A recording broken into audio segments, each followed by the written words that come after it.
Ashtu si që e paralajmëruam në promën e emisionit të sonтëm, u raportua për një blackout masiv. Kishte goditur pjesë të mëdha të Evropës, sidomos Portugalinë, Spanjën. Pse ndodhi ky rast dhe ka një pjesë të jugut të Francës, Perpignan-in zonën aty, është edhe Maroku i bllokuar nga interneti. Pse ndodhi, çështjet janë akoma të pasqaruara pse ka ndodhur, por kjo gjë ka mjaftuar që të bllokohen 2 vende të Bashkimit Evropian totalisht dhe ka mjaftuar që të njerëzit kuptojnë çfarë mund ndodhi në rast të një sulmi kibernetik që unë edhe ti kemi diskutuar shpesh.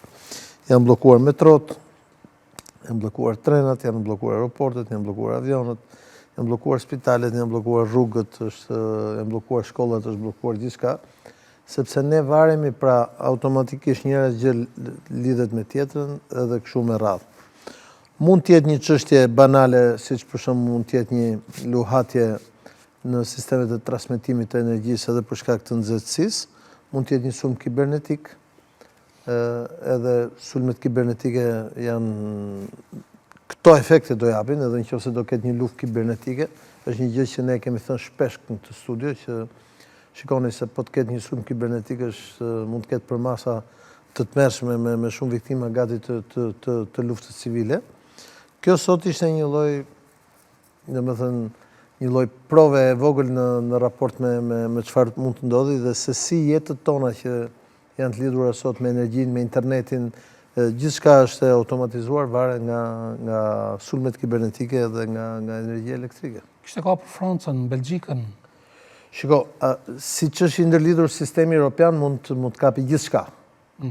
Kupton? Kosova shpëton se nuk është pjesë e sistemit të ndërlidhur evropian të energjisë, po Sloveninë mund ta kapi për shembull, Kroacinë mund ta kapi, Italinë mund ta kapi. Por kjo na bën të mendojmë që ajo gjë që ne kemi thënë shpesh në këtë studio, që shikoni të dashur qytetarë, të dashur shqiptarë të Kosovës, të Shqipërisë etj. Mos e shikoni luftën kibernetike si një gjë që mund ndodhi vetëm në televizion. Kjo gjë që pat, ky spektakël jo i këndshëm që pat sot në Portugali dhe në Spanjë, mund ta shikoni një ditë në gjithë kontinentin, mund ta shikoni edhe në shtëpi tuaj dhe mund të jetë edhe fillimi i një lufte, se kështu do jetë nga kaosi.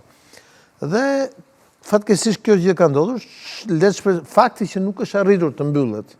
Edhe tani unë dëgjova për shembull kryeministrin spanjoll Sanchez, i cili tha nuk përjashtojmë asnjë rast, përfshi edhe sulmet kibernetike, pra terrorizëm kibernetik, tregon që ne atë që kemi thënë në këtë studio shpesh, jeta jonë varet nga satelitët dhe ne varemi nga interneti. Dhe